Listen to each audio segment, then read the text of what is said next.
একটি অ্যালগরিদম লিখো ও প্রবাহ চিত্র আঁকো যা একটি ধনাত্মক পূর্ণ সংখ্যা n পড়বে এবং 2 + 4 + 6 + 8 + ... 2n ধারাটির যোগফল নির্ণয় করবে। তাহলে এখন আমরা অ্যালগরিদম নির্ণয় করি। অ্যালগরিদম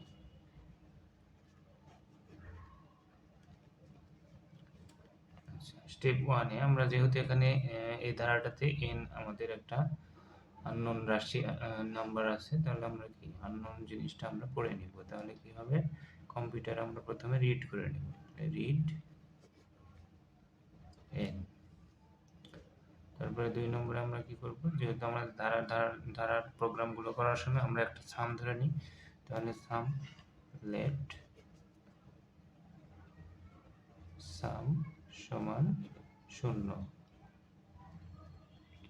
3 নম্বর স্টেপে আমরা করব লেট, এখানে যেহেতু আমাদের কি ধারাটা আছে 2 + 4 + 6 + 8 + 2 * n, তার মানে লাস্ট পদ আছে 2 * n, অর্থাৎ আমরা যদি এখানে 2 * 1 2 * 2 2 * 3 2 * 4 এরকম ভাবে এই ধারাটা কল্পনা করি, তাহলে এই ধারাটা হবে লাস্ট মান 2 * n। তাহলে আমরা n এখানে আমাদের ইন্টিজার, যে কোনো একটা ইন্টিজার ধরে নিব, যে i বা k ধরতে পারি আমরা। তাহলে এখানে i ধরলাম, i = আমরা ধরে নিলাম 1, প্রথম পদ। তাহলে 4 নম্বর ধাপে আমাদের কি আসবে, আমরা ক্যালকুলেট সামটা আমরা ক্যালকুলেট করে নেব। তাহলে ক্যালকুলেট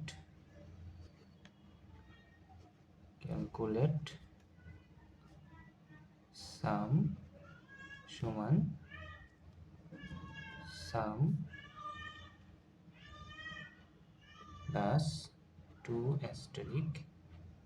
i, কারণ আমাদের এখানে এই যে লাস্ট পদটা আছে কি 2 * n, অর্থাৎ আমরা n এর মানটা আমরা এখানে i = 1 2 3 এভাবে ধরছি ধারাটা, তাহলে এই কারণে i আমরা অ্যাস্টেরিক দিলাম। আর আমরা জানি প্রোগ্রামের সময় গুণটা অ্যাস্টেরিক দিতে হয়। তাহলে 5 নম্বর ধাপে আমাদের কি হবে, 5 নম্বর ধাপে যেহেতু আমাদের i এর মানটা আমরা ধরে নিব যে i প্লাস, যেহেতু 1 2 3 তার মানে 1 পার্থক্য আছে, তাহলে 1 + i + 1।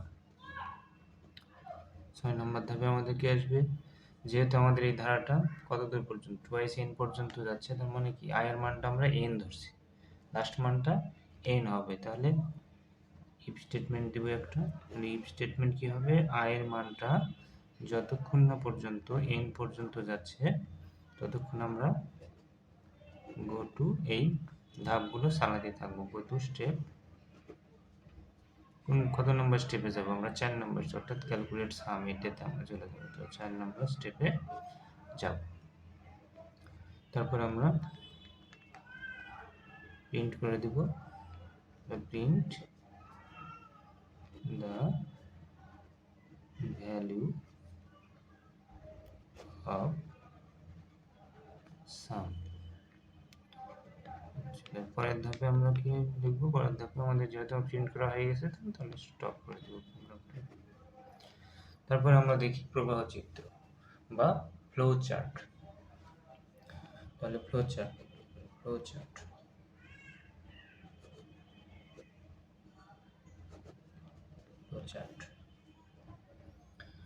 তাহলে প্রজেক্টের ক্ষেত্রে প্রথমে আমাদের স্টার্ট করতে হবে। প্রোগ্রামটা স্টার্ট করার ক্ষেত্রে আমরা এলিপস ব্যবহার করি, তাহলে স্টার্ট। দ্বিতীয় ধাপে আমরা যেহেতু আমরা রিড করেছি, আমরা জানি রিড বা প্রিন্টের ক্ষেত্রে আমরা সাধারণত সমান্তরিক ব্যবহার করি, তাহলে এখানে রিড করেছি, তোমরা রিড এখানে একটা সমান্তরিক ব্যবহার করতে হবে। তাহলে রিড n। তারপরের ধাপে আমরা সাম লেট করেছি, তাহলে লেট করার ক্ষেত্রে আমরা কি রেক্ট্যাঙ্গুলার বা আয়তক্ষেত্র ব্যবহার করি, তাহলে সাম = 0। তারপরে আমরা আইটা লেট করেছি, তার মানে কি এখানেও রেক্ট্যাঙ্গুলার বা আয়তক্ষেত্র ব্যবহার করতে হবে, তাহলে i = 1। আচ্ছা, তারপরে আমরা একটা ক্যালকুলেট করেছি, ক্যালকুলেটরের ক্ষেত্রে আমরা কি আয়ত ব্যবহার করি, তাহলে ক্যালকুলেটরটা কি করেছি, সাম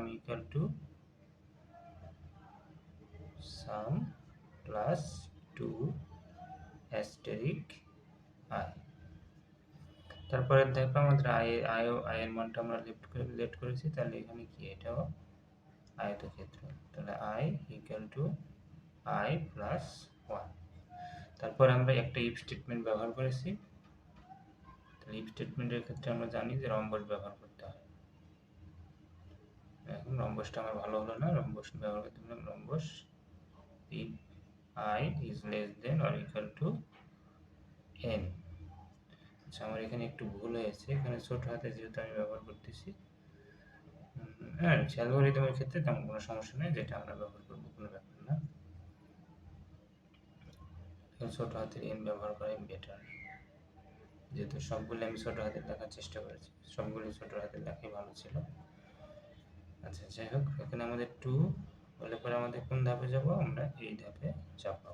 তার মানে এটা ট্রু হলে আমরা ওই ধাপে যাব, ফলস হলে পরে আমরা প্রিন্ট করে দেব। ফলস হলে প্রোগ্রামটা আমরা প্রিন্ট করে দেব। প্রিন্টের ক্ষেত্রে আমরা জানি প্রিন্টের ক্ষেত্রে সামান্তরিক ইউজ করতে হবে, প্রিন্ট সাম। তারপরে আমরা প্রোগ্রামটা স্টপ করব, স্টপের ক্ষেত্রে আমরা জানি এলিপস ব্যবহার করতে হবে, স্টপ। তাহলে এই হলো এই প্রোগ্রামটার ফ্লো চার্ট। এখন আমরা দেখব প্রোগ্রামটা ফরট্রান প্রোগ্রাম। ফরট্রান প্রোগ্রামে আমরা কি দেখব, ফরট্রান প্রোগ্রাম।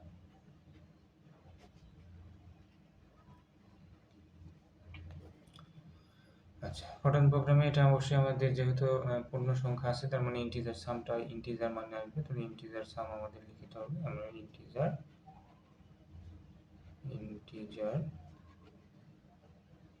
সাম দিলাম। তারপর আমরা কি করেছি, এখানে আমাদের যেহেতু আমাদের n এর মান একটা আমাদের আছে, n এর মান আছে, তার মানে কি n এর মানটা রিড করেছি, তাই না? তাহলে রিড অ্যাস্টেরিক n দিতে পারি আমরা, তাহলে রিড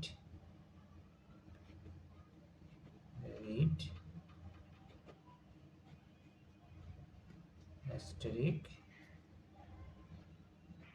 n। আচ্ছা, রিড অ্যাস্টেরিক n। তারপরে আমরা কি করেছি, আইটা লেট করেছি, তাহলে i ইকুয়াল টু 1। সামটা লেট করেছি, সাম ইকুয়াল টু 0। তারপরে আমরা ক্যালকুলেট সাম করেছি, সাম equal to some plus 2 অ্যাস্টেরিক i। তারপরে i এর মান আমরা বের করে নিয়েছি, তাহলে i equal to i plus 1, i equal to i plus 1।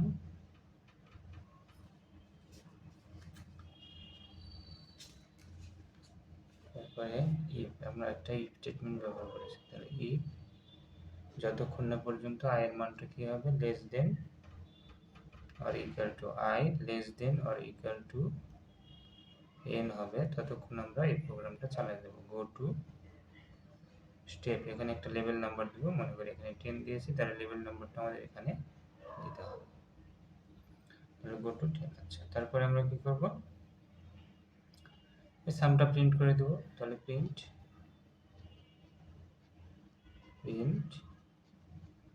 অ্যাস্টেরিক comma sum equal to sum. আচ্ছা, তাহলে প্রোগ্রামটা আমরা প্রিন্ট করব, তাহলে স্টপ করে দেব, তারপরে একবারে এন্ড করে দেব। এই তো হচ্ছে একটি অ্যালগরিদম আমরা লিখলাম, এখানে একটা ফ্লোচার্ট দেখালাম এবং এখানে ফরট্রান প্রোগ্রাম দিলাম।